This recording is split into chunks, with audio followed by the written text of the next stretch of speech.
Something unexpected is happening in San Francisco. The 49ers are gearing up to fly out to New York, and this trip could define their season. After that tough loss to the Houston Texans, the Niners are desperate for a bounce-back win against the Giants at MetLife Stadium. But all eyes? They're on the quarterbacks. Here's the twist. Jones is set to start for the 49ers, while Brock Purdy has been officially listed as questionable. Purdy did get in some practice reps with the first team this week, the first time we've seen that kind of uncertainty around his status in a while. It's possible he suits up as the backup, but nothing's guaranteed. Jones, on the other hand, has looked sharp in practice. He's not at full strength yet, but he's definitely healthier than Purdy. Jones took the majority of first-team snaps, handled the game plan confidently, and will lead the offense into Sunday's matchup. Before we dive into the latest updates straight from Santa Clara, backhand index pointing right, don't forget to subscribe to the channel, like this video, and hit the bell icon so you never miss fresh 49ers news, rumors, and analysis. Alright, let's get back to it, and talk about what we've learned as the Niners prepare for their showdown with the Giants in Week 9. On the injury front, things are still a bit uncertain. Purdy remains questionable, but all signs suggest Jones will be under center when kickoff arrives. One thing's for sure, San Francisco knows this game is a must-win. Stay with me, there's a lot more developing from the practice field and inside the locker room. The injury list in Santa Clara just keeps growing, and it's giving the 49ers some serious headaches before Sunday's clash. Several key players are listed as questionable, including Jordan Elliott, Ben Bartch, Dwinters, Spencer Burford, and Sam O. Questionable basically means it's a coin toss, a 50-50 chance they suit up. Unfortunately, a few names have already been ruled out. Jake Brendel, Bryce Huff, Yetur Gross-Matos, and Ricky Pyle won't be available. The most disappointing name on that list? Yetur Gross-Matos. He'd been trending in the right direction earlier in the week, but that nagging hamstring issue came back to bite him. He tried to push through, but the setback means he's officially sidelined. That's a tough loss for San Francisco's defensive rotation. Meanwhile, the Giants have their own problems, and they're even bigger. Their secondary has been hit hard. Paulson Adebo, their top corner, is out. Cordell Flott, their number 2, is also sidelined with a concussion. Add in Chauncey Galston with a neck injury and Art Green dealing with a hamstring, and suddenly New York is missing 3 cornerbacks. That's huge. It means the 49ers could find space in the air, if the offensive line gives Jones enough time to work.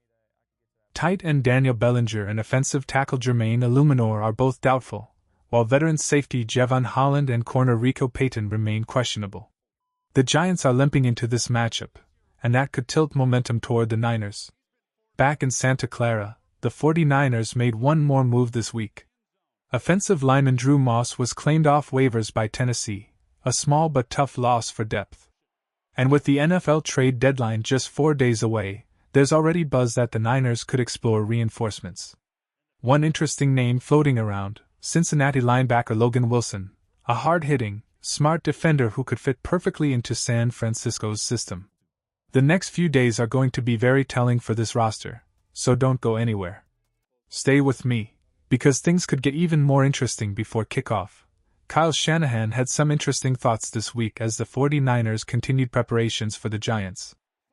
When asked about Kem Scatabo, who now plays for New York, Shanahan didn't hold back his admiration.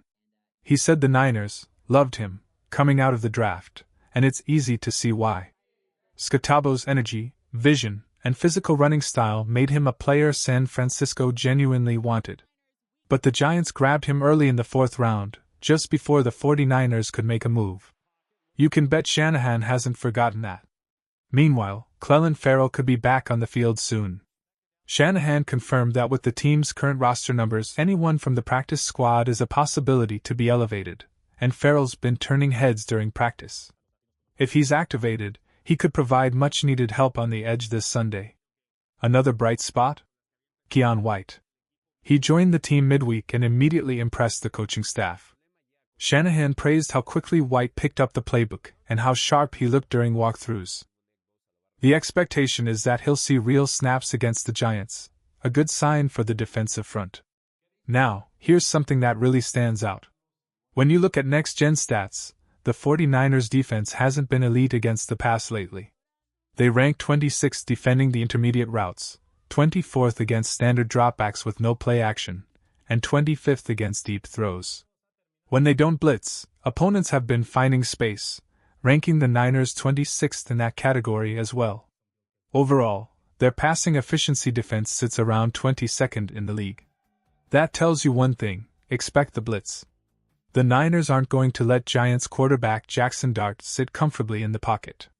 Last week, without Nick Bosa in the lineup, defensive coordinator Robert Saleh dialed up pressure on 33% of the snaps, his highest blitz rate of the year. Don't be surprised if we see even more aggression this time. As for the Giants, they're struggling to get to the quarterback too. Their sack rate sits at just over 6%, ranking 22nd in the NFL, with 18 total sacks this season. But one man is doing the heavy lifting: Brian Burns. He's already racked up 10 sacks on his own, while Kayvon Thibodeau has 2.5, and Dexter Lawrence only half a sack. Still, Lawrence faces double teams over 60% of the time, which shows just how much attention he draws on every snap. So, both teams have something to prove in the trenches. The Niners need pressure. The Giants need protection. And when those lines collide on Sunday, that's where this game could be won or lost. Stay with me, the story is just getting started. One thing's clear: the Giants' defense is fighting through serious problems, especially against the run. They're giving up nearly 149 rushing yards per game, the third most in the entire NFL. In fact, they've allowed a 100-yard rusher in almost every matchup this season. That's a golden opportunity for Christian McCaffrey. He hasn't broken off a 20-yard run yet this year, but against this New York defense, this could be the game it happens. The lanes are there, the numbers don't lie, and CMC's too explosive to stay bottled up forever. On the other side, the Giants' running game isn't in much better shape. With Kim Scatabo sidelined by an ankle injury, Tyrone Tracy steps in as the starter, but he's coming off a shoulder issue himself. Outside of Scatabo, New York's backs are averaging just 3.3 yards per carry, one of the lowest marks in the league. Tracy does bring one big weapon though: his hands. He's a reliable receiver out of the backfield, and you can expect New York to use him in short passing situations to try to keep San Francisco's defense honest. But the emotional side of this week's story belongs to Brock Purdy. I asked Kyle Shanahan how Purdy's holding up through all this: the injury, the frustration, the waiting, and his answer said it all. Brock's been through a whirlwind year, a massive contract, a new marriage, a baby daughter, everything falling into place. He looked phenomenal during camp, ready to take another step forward. Then, the turf toe hit. It's one of those injuries that doesn't sound devastating, but it quietly ruins everything: his balance, his accuracy, his footwork. It's lingered far longer than anyone hoped. Shanahan said Purdy's staying grounded, but you can tell this is eating at him. He wants to be out there leading the team, not watching from the sideline. He's talked to people, sought advice, tried to stay mentally sharp, but for a competitor like Brock, sitting still is the hardest thing in the world. He's doing everything he can to stay ready, and maybe, just maybe, that patience pays off soon. Stay with me, there's more to unfold as this story builds toward kickoff. Brock Purdy knows exactly what he's facing. He's not confused, not in denial. He understands that this toe injury is one of the toughest and most frustrating things a quarterback can deal with. It's lingering, it's stubborn, and it refuses to heal quickly. Honestly, the best move right now might be to give him time, real time, to recover fully. Because it doesn't matter whether Purdy comes back in Week 8 or Week 10. What truly matters is December and January. That's when the games count the most. That's when you need your quarterback healthy, focused, and ready to lead. If keeping him out until after the bye week means having a 100% Brock Purdy for the playoff push, then do it. Let him rest, rebuild, and come back stronger. Nobody wants to see him rush back just to risk another setback. That would be the worst possible outcome. Think about it: a fresh, fully recovered Purdy stepping back onto the field late in the season, leading this team through the final stretch and into the playoffs? That's the version of Brock San Francisco needs. So no, I don't want to see him thrown into the mix at MetLife. Not on that turf, not with that toe. Let him heal. Let him wait. Because sometimes, the smartest play you can make is not playing at all. Now, as we move closer to the NFL trade deadline, the buzz around possible moves is heating up. Several names are being floated across the league, and a few could be perfect fits for San Francisco. Reports suggest Miami might look to move Bradley Chubb, Jalen Phillips, or even Matthew Judon. The Jets, meanwhile, could entertain offers for Jermaine Johnson, Michael Clemens, or Quincy Williams. The Saints may put Alontae Taylor or Rashid Shaheed on the block, while Tennessee could look to deal Arden Key or Draymond Jones. But the name that really jumps out? T'Vondre Sweat. If the Titans truly make him available, San Francisco should be first in line.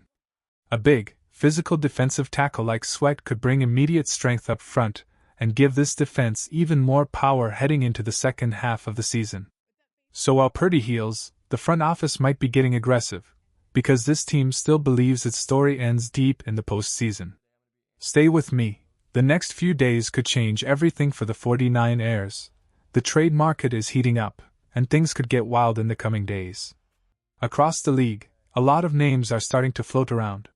Cincinnati might be open to moving linebacker Logan Wilson, and there are questions about Trey Hendrickson's future. Minnesota and Indianapolis are both searching for help at corner. Kansas City wants a defensive tackle and maybe even a running back. Over in Buffalo, they're looking for a defensive tackle too, with Ed Oliver out until the playoffs. Denver just picked up veteran tight end Mercedes Lewis, but reports say they're still not done looking at that position. And it's not just San Francisco exploring edge rushers. Philly, Washington, Baltimore, and Detroit are all in that race as well. If I had to make a prediction right now, I'd say the 49ers make a move with the Jets. It just makes too much sense. I could see them sending a third-round pick to New York in exchange for defensive lineman Jermaine Johnson and Michael Clemens. Both are young, physical, and fit perfectly into what the Niners want: power, speed, and versatility on the edge.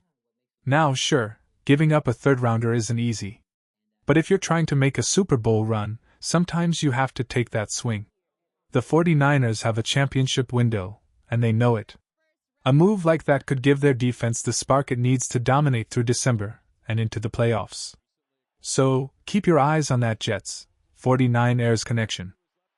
With Robert Saleh's history in San Francisco and the Niners' current needs, something might just be brewing behind the scenes.